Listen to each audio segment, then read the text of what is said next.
नमस्कार, आज दिन भर की बड़ी खबरों में आपका स्वागत है। मैं हूं सुमन। आज के इस बुलेटिन में हम बात करेंगे देश दुनिया की तमाम टॉप ट्रेंडिंग हेडलाइंस की। जीएसटी काउंसिल की 53वीं मीटिंग में केंद्रीय वित्त मंत्री निर्मला सीतारमण ने कई बड़े फैसले लिए। प्लेटफॉर्म टिकट पर टैक्स में छूट, फर्जी बिलों पर रोक के लिए बायोमेट्रिक जरूरी। इसके अलावा सभी तरह के दूध के डिब्बों पर 12% कर लगाने का लिया फैसला। पीएम मोदी और नए नवेले सांसद लेंगे शपथ। लोकसभा चुनाव के बाद 18वीं लोकसभा का पहला सत्र आज से होगा शुरू।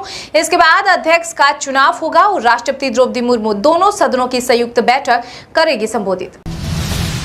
पेट्रोल डीजल जीएसटी के दायरे में आए तो 20 रुपए तक घटेंगे दाम। पेट्रोल डीजल 75 रुपए लीटर में मिलेगा। अब हर लीटर पर 35 रुपए तक कमा रही सरकार। केंद्र सरकार ने एनटीए के डायरेक्टर सुबोध कुमार को हटाया। प्रदीप सिंह खरोला नए डीजी होंगे। नीट यूजी परीक्षा की जांच सीबीआई को सौंपी। बीजेपी में भीतरघात है बहाना, योगी की कुर्सी है निशाना। राजनीतिक पत्रकार बोले कि यूपी में मिली हार के जरिए सूबे के मुख्यमंत्री योगी आदित्यनाथ को हटाने की हो रही तैयारी। इसरो ने रचा कीर्तिमान। पुष्पक का तीसरा टेस्ट भी रहा सफल। स्पेस शटल बनाने वाला अमेरिका के बाद भारत दूसरा देश बना। तेज हवाओं के बीच 4.5 किलोमीटर की ऊंचाई से पुष्पक रिलीज किया। रनवे पर ऑटोमेटिक लैंडिंग की। भाजपा राज में छात्र अपना कैरियर बनाने के लिए पढ़ाई नहीं बल्कि अपना भविष्य बचाने के लिए सरकार से लड़ाई लड़ने को मजबूर है। नीट पीजी परीक्षा स्थगित होने पर राहुल गांधी ने केंद्र सरकार पर साधा निशाना। बोले कि हमें देश के भविष्य को मोदी सरकार से बचाना ही होगा। भारत की चीन को 2 टूक, कहा कि पहले सीमा पर हो शांति और स्थिरता, तभी दोनों देशों के बीच सामान्य होंगे रिश्ते। केंद्र सरकार ने बफर स्टॉक के लिए 71,000 टन प्याज खरीदा। देश के ज्यादातर हिस्सों में मानसून की प्रोग्रेस के साथ प्याज की रिटेल कीमतों में कमी की उम्मीद। 5 साल में लखनऊ भारत के टॉप 3 शहरों में होगा शामिल। रक्षा मंत्री राजनाथ सिंह बोले कि हम सांसद रहे या ना रहे, लेकिन मैं लखनऊ को विकसित बनाने का कार्य करूंगा। नीट पेपर लीक केस में ईओयू की जांच तेज। गुत्थी सुलझाने हजारीबाग पहुंची टीम। ओएसएस स्कूल मैनेजमेंट से की पूछताछ। कश्मीर के उरी सेक्टर में सुरक्षा बलों ने मार गिराए 2 आतंकी। सीमा पार से घुसपैठ की कोशिश में नाकाम। भारी मात्रा में हथियार और गोला बारूद भी बरामद। पेपर लीक भ्रष्टाचार की एजुकेशन सिस्टम में घुसपैठ। एनटीए चीफ की छूट पर कांग्रेस अध्यक्ष मल्लिकार्जुन खड़गे बोले कि नौकरशाहों में फेरबदल बीजेपी के जरिए खराब किए गए एजुकेशनल सिस्टम की स्थानिक समस्या का समाधान नहीं है। यूपी में 10 विधानसभा सीटों पर होगा उपचुनाव। लोकसभा चुनाव के नतीजों के सामने आए आंकड़ों के मुताबिक 8 सीटों पर समाजवादी पार्टी मजबूत। वहीं कानपुर में इरफान सोलंकी का विकल्प ढूंढ रही पार्टी।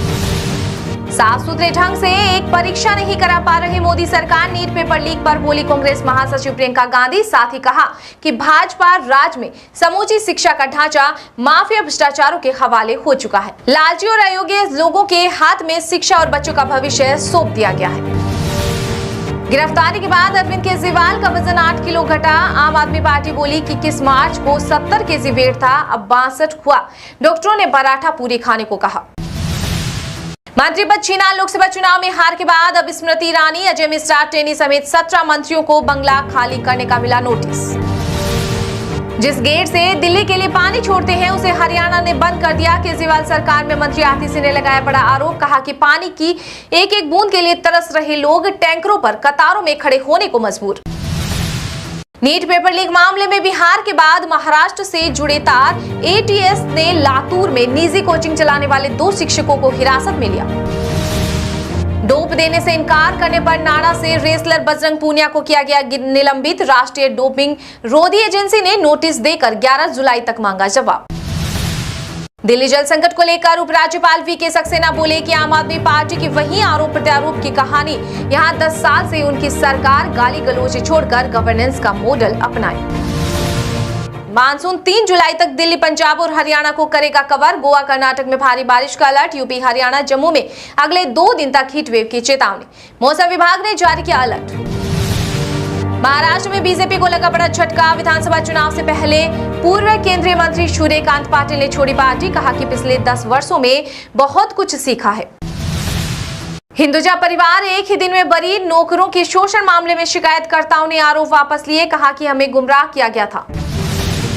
हिमाचल में मनरेगा मजदूरों की बल्ले बल्ले 1 जुलाई से बढ़कर मिलेगी दिहाड़ी। पंचायती राज विभाग के अनुसार 1 जुलाई से मनरेगा मजदूरों को 300 रुपए के हिसाब से दिहाड़ी दी जाएगी। आंध्र प्रदेश और छत्तीसगढ़ ने नई राजधानियों के लिए सरकार से की विशिष्ट सहायता की डिमांड। वहीं केरल में की 24,000 करोड़ रुपए के विशेष पैकेज की मांग।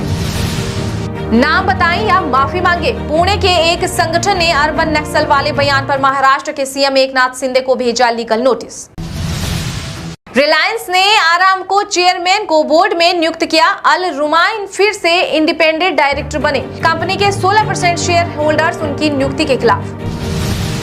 मोहल्ला क्लिनिक में महिला डॉक्टर, टेस्ट और दवाइयां फ्री। जालंधर उपचुनाव के लिए आम आदमी पार्टी ने किए 10 बड़े वादे। मुश्किल में फंसी ऋषि सुनक की पार्टी, एक और अधिकारी पर लगा सट्टेबाजी का आरोप। ब्रिटिश पीएम बोले कि मुझे अब गुस्सा आ रहा है। गुजरात के गांधीनगर में खुला भारत ओलंपिक अनुसंधान एवं शिक्षा केंद्र। यह दक्षिण एशिया में अपनी तरह का पहला सेंटर है। कांग्रेस सांसद से गुस्साई भीड़ ने ऑफिस के शीशे फोड़े। दावा किया गया कि कुमारी सैलजा ने हर महीने 8,500 रुपए देने का वादा किया। पैसा न मिलने पर लोगों ने किया बवाल। गुजरात के राजकोट गेमिंग जोन अग्निकांड में पुलिस ने की बड़ी कार्रवाई। चीफ फायर ऑफिसर सहित 3 गिरफ्तार। कुल 15 आरोपी सलाखों के पीछे। मानसून की दस्तक के साथ घटी 4 धाम तीर्थयात्रियों की संख्या। 5 गुना कम हुए रोजाना पहुंच रहे यात्री। बिहार में एक और निर्माणाधीन ब्रिज भरभरा कर गिरा। सिवान और अररिया के बाद अब मोतीहारा जिले में तीसरा पुल हुआ धड़ाम। नाबालिग के साथ यौन शोषण के आरोप में जोधपुर जेल में बंद आसाराम की फिर बिगड़ी तबीयत। 3 दिन के लिए अस्पताल में भर्ती। अफगानिस्तान ने पहली बार की फॉर्मेट में ऑस्ट्रेलिया को हराया। वर्ल्ड कप में 21 रनों से दी मात। 149 चेंज नहीं कर पाया कंगारू। गुलबदीन ने 4 विकेट लिए। श्रीलंका के बाद अपनी दूसरी विदेश यात्रा पर यूएई जा रहे एस जयशंकर। रणनीतिक साझेदारी के साथ गाजा पर भी होगी चर्चा। तीस्ता प्रोजेक्ट के लिए तरसता रह गया चीन। भारत ने दे दिया करारा झटका। अब बांग्लादेश जाएगी टीम।